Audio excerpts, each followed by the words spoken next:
Okay, तो इस वक्त ईरान और यूएस के बीच क्या हो रहा है कोई भी प्रेडिक्ट नहीं कर पा रहा। अगर शुरू से बात करें तो अभी हाल में जो इंसिडेंट्स हुए हैं दिसंबर में 2025 के, बहुत से प्रोटेस्ट हुए ईरान में, तेहरान में, जिसमें बहुत से ऑफिशियल्स मारे गए। ऑलमोस्ट 3,000 के आसपास नंबर है जो कि ईरान क्लेम कर रहा है दैट ऑफिशियल्स मारे गए bye standards, bye writers.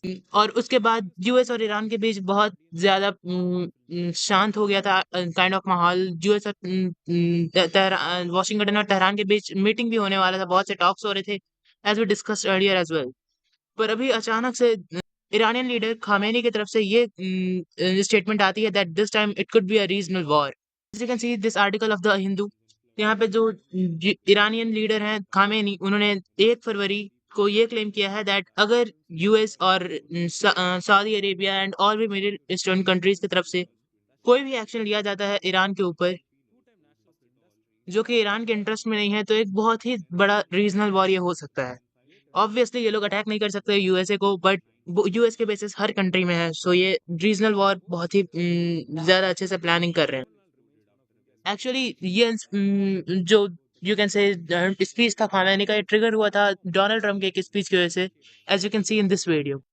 where your thinking is right now with Iran, if you are have made a final decision on what you want to do? I mean, I certainly can't tell you that, but we do have very big, powerful ships heading in that direction, as you know. I can't tell you, Okay. but I hope they negotiate something that's acceptable. Saudi Arabia's defense minister reportedly said that if the U.S. backs off the strike, that will be a blow to Tehran. What's your reaction to that, sir?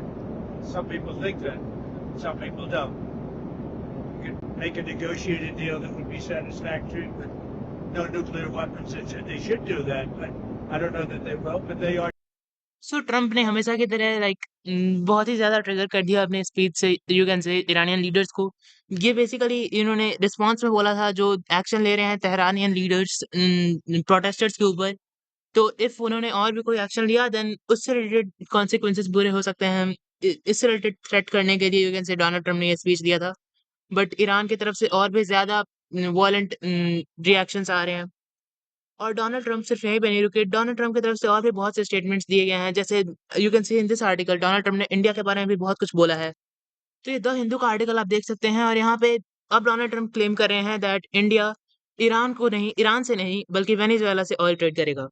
As we all know, इसी साल के start में Trump ने America ने कब्जा कर लिया है वेनेजुएला पे, and most of the Venezuelan oil है वो अमेरिकन कंपनीज अब कंट्रोल कर रही हैं। तो एक स्पीच के दौरान जब एक रिपोर्टर चाइना के बारे में पूछ रहा था दैट क्या जो वेनेजुएला में चाइना ने इतने सारा पैसा इन्वेस्ट करा था अपना, उसके बदले चाइना को कोई डील मिलेगा ऑयल से रिलेटेड, देन उसी के बारे में रिस्पांस देते हुए दैट या we are open to China, China से हम डिस्कस कर सकते हैं डील के बारे में।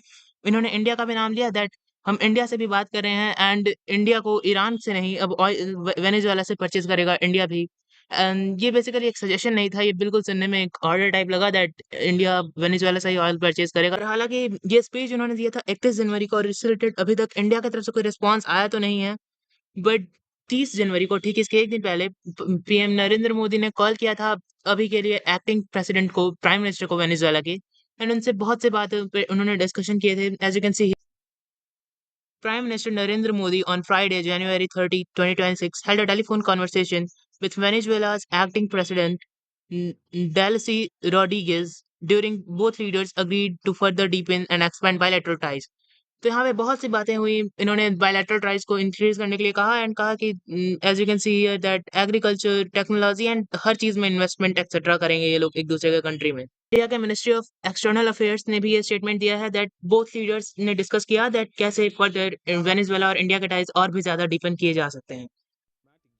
तो बहुत से स्टेटमेंट्स आ रही हैं, एंड अभी फॉर श्योर इंडिया की तरफ से भी कोई रिस्पॉन्स आएगा, और ईरान और यूएसए के बीच पक्का अभी कुछ जल्दी ही होने वाला है। So, be updated. We will keep making updated videos as well.